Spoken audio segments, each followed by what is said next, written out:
बिस्मिल्लाहिर्रहमानिर्रहीम। अस्सलाम वालेकुम स्टूडेंट्स। बेटा आज का हमारा टॉपिक चैप्टर नंबर 8 न्यूट्रिशन, और जो आज का हमारा टॉपिक है वो है pharynx and oesophagus, swelling and peristalsis. तो हम देखते हैं कि आज जो हमने नेक्स्ट डिस्कस करने हैं ऑरल कैविटी के बाद, जैसा कि हमने अपने प्रीवियस लेक्चर में पढ़ा था, ऑरल कैविटी के जो हमारा एलिमेंट्री कैनाल है, ह्यूमन डाइजेस्टिव सिस्टम है, उसमें first of all oral cavity को डिस्कस किया था, जिसमें हमने फूड की सिलेक्शन, ग्राइंडिंग, पार्शियल डाइजेशन इसको देखा।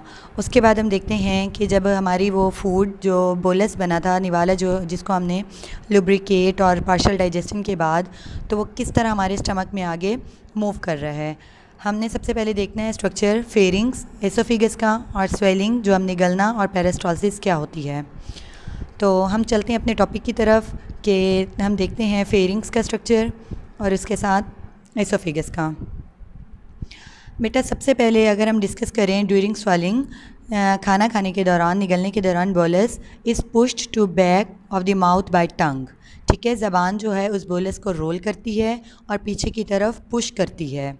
ठीक है, when tongue pushes bolus the soft palate is also moves upward and to the rear. ठीक है, जब वो खाना बोलस जो है निवाला, जब हम टंग उसको पुश करती है, पुश करने के दौरान जो मैंने आपको बताया था रूफ़ ऑफ ऑरल कैविटी है। ठीक है, जो ऊपर ऑरल कैविटी की जो रूफ़ है और जो उसकी बैक वाली सॉफ्ट पैलेट था वो ऊपर की तरफ अपवर्ड हो जाता है। जब वो ऑरल सॉफ्ट पैलेट ऊपर की तरफ अपवर्ड मूव करेगा तो क्या होगा, उसकी वजह से the opening of nasal cavity is closed.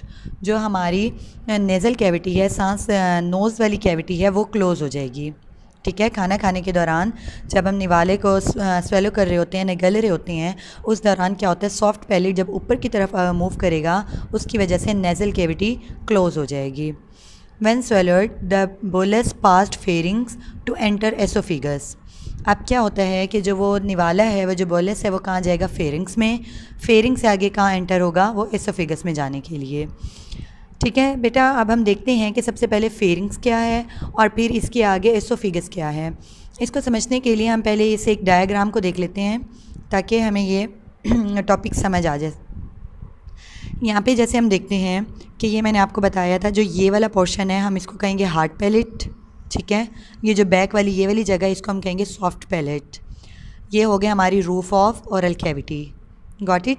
Next हमारा अगर हम देखें तो ये हमारा पोर्शन है टंग, ये ज़बान है, और उसके अंदर जो हमने ये रखा हुआ है बोलस, जो हम खाना खा रहे हैं, बोलस जो हम लोगों ने निवाला बनाया हुआ है।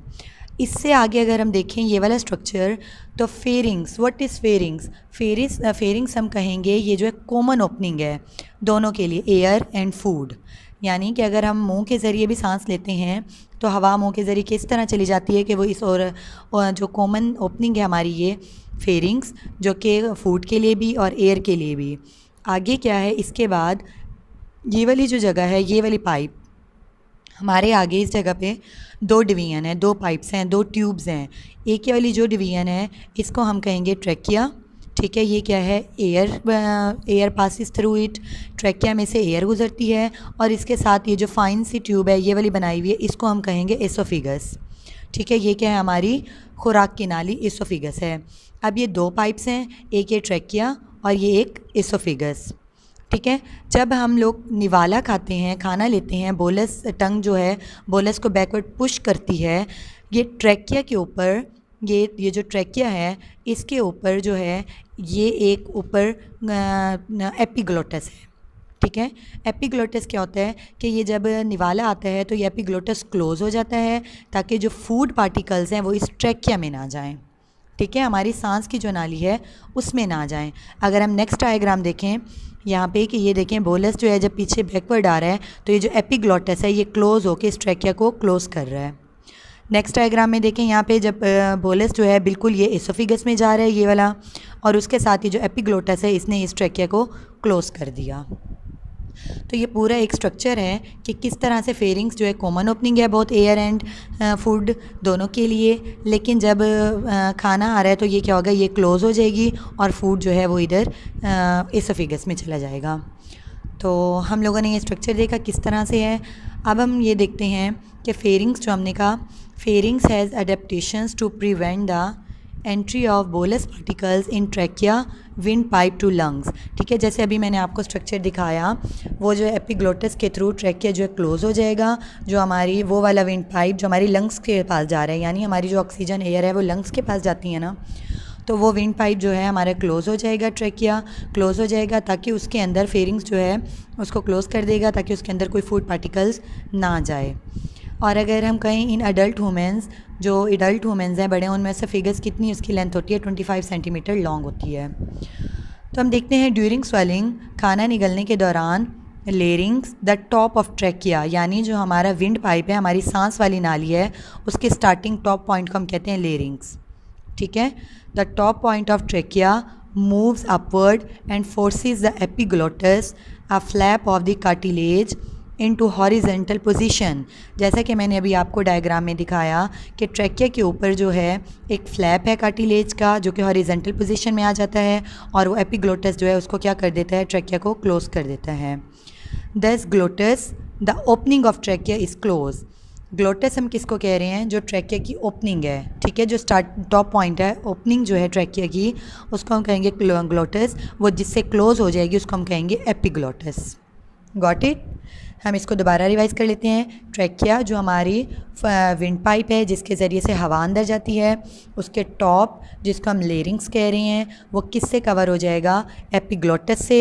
एपिग्लोटस जिस जगह को कवर कर रहा है हम उसको कहेंगे ग्लोटस, और वो एपिग्लोटस से वो कवर हो जाएगा। The opening of trachea is closed, यानी जो हमारा विंड पाइप है, जो हमारी सांस की नाली है, वो क्लोज हो जाएगी। The beginning of swelling action is voluntary. Voluntary means कि वो वाले एक्शंस जो हमारे कंट्रोल में हों। स्टार्टिंग में जब हम खाना खा रहे हैं, जब हमारे वो ऑरल कैविटी में है, ठीक है, वो हमारे कंट्रोल में है, यानी हम उसको खा सकते हैं, हम उसको बाहर भी निकाल सकते हैं, वो हमारे कंट्रोल में, वॉलेंट्री एक्शंस में है। लेकिन जब हम उसको निगल देते हैं, but once food enter reaches the back of the mouth, लेकिन जैसे ही वो हमारे गले से एसोफिगस में चली जाती है, ठीक है, स्वेलिंग बिकम ऑटोमेटिक। जैसे ही हम लोग उसको माउथ से पीछे स्वेलो कर देते हैं तो वो क्या हो जाता है, ऑटोमेटिक हो जाता है। फिर एसोफिगस में, एसोफिगस से आगे स्टमक में जाना, वो सारा क्या हो जाता है, वो ऑटोमेटिक हो जाता है। तो हम लोगों ने ये डायग्राम को डिस्कस किया कि इस तरह से ये पोर्शन ग्लोटस, ये एपिग्लोटस ने इसको कवर कर दिया, और ये जो बोलस है ये पीछे एसोफिगस में चला गया। तो ये स्टेप ऑफ स्वेलिंग्स, यानी खाना किस तरह बोलस जो है एसोफिगस में जाता है।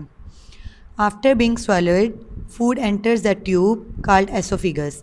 जब यहाँ से हम निगल लेते हैं तो ये फूड कहाँ जाती है, पीछे जो एक हमारी पाइप है, ट्यूब है, उसको हम कहते हैं एसोफिगस। यहाँ आ गई इस वाली जगह पे, यहाँ पे ये बोलस इधर आ गया। ठीक है, which connect pharynx to stomach. ये एसोफिगस जो है, ये फेरिंग्स यहाँ से लेके नीचे जो स्टमक तक है, ये इसको कनेक्ट किया हुआ है इसने। Neither pharynx nor esophagus contribute to digestion, यानी ये फेरिंग्स वाला पोर्शन और उसके अलावा ये जो पूरी फूड पाइप है, खुराक की नाली, एसोफिगस है, इसका डाइजेशन में कोई हिस्सा नहीं है, ये डाइजेशन में कोई काम नहीं कर रहा। And the previous digestion actions of saliva continue, even के जो हमारे माउथ में और जो सलेवरी ग्लैंड के ज़रिए से एंजाइम्स जो एक्शन कर रहे थे वो जारी रहता है। ठीक है, ये हमने देख लिया कि हमारे माउथ में किस तरह से ये फूड एंटर हुई एसोफिगस में। नेक्स्ट हमारा टॉपिक है पेरिस्टॉल्सिस। पेरिस्टॉल्सिस जो है क्या है, peristalsis moves food from oral cavity to rectum, यानी हमारे पूरे ऑरल कैविटी से लेकर रेक्टम तक फूड की जो मूवमेंट होगी उसको हम क्या कह रहे हैं, पेरिस्टॉल्सिस क्या कर रही है, फूड को मूव करवा रही है। अब पेरिस्टॉल्सिस क्या होती है, अगर हम इसकी डेफिनेशन देखें, peristalsis is define as the wave of contraction and relaxation in the smooth muscles of alimentary canal wall, यानी पूरी एलिमेंट्री कैनाल, उसमें एसोफिगस, उसमें स्टमक, सारी सबकी जो वॉल्स हैं उसकी कॉन्ट्रैक्शन एंड रिलैक्सेशन की बात है। रिलैक्सेशन एंड कॉन्ट्रैक्ट किस तरह से होता है, जहाँ जहाँ से फूड गुजर रही है वहाँ पे किस तरह कॉन्ट्रैक्ट हो रहा है। हम इसको डायग्राम से यहाँ पे देखते हैं। ये है बोलस, मैस ऑफ फूड। ठीक है, अब ये जहाँ से भी गुजरेगा, जिस जगह से भी, ये जिस जगह पे बोलस है वो क्या है, मसल्स रिलैक्स। ठीक है, ये यहाँ से गुज़र रहा है, लेकिन अब जब यहाँ से गुज़र गया तो पीछे वो वाले दोबारा कॉन्ट्रैक्ट हो जाएंगे, मसल्स कॉन्ट्रैक्ट हो गए, इस तरह ये फिर नेक्स्ट आगे चला जाएगा। Direction of food movement, bolus जो है जिस तरह से जहाँ से गुजरता जाएगा, जिस जगह पे होगा वहाँ पे मसल्स रिलैक्स हो जाएंगे, और जब वहाँ से गुजर जाएगा तो वो दोबारा से पीछे से कॉन्ट्रैक्ट हो जाएंगे। तो इस तरह ये मसल्स की कॉन्ट्रैक्शन एंड रिलैक्सेशन, मसल्स की कॉन्ट्रैक्शन एंड रिलैक्सेशन, इस टॉपिक इसको हम कहते हैं पेरिस्टाल्सिस। ठीक है, तो ये पूरी एक एलिमेंट्री कैनाल में जहाँ जहाँ से फूड गुजरेगी वहाँ पे एलिमेंट्री कैनाल के जो मसल्स हैं इसी तरह से कॉन्ट्रैक्ट एंड रिलैक्स होते रहेंगे।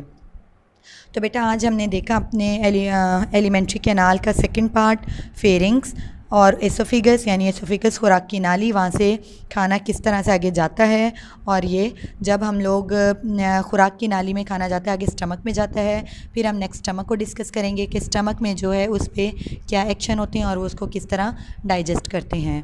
आई होप कि आप लोगों को ये लेक्चर समझ आएगा इंशाल्लाह। आप इसको अच्छे से याद करें पूरे टॉपिक को, और अपना ख्याल रखिएगा। अल्लाह हाफिज़।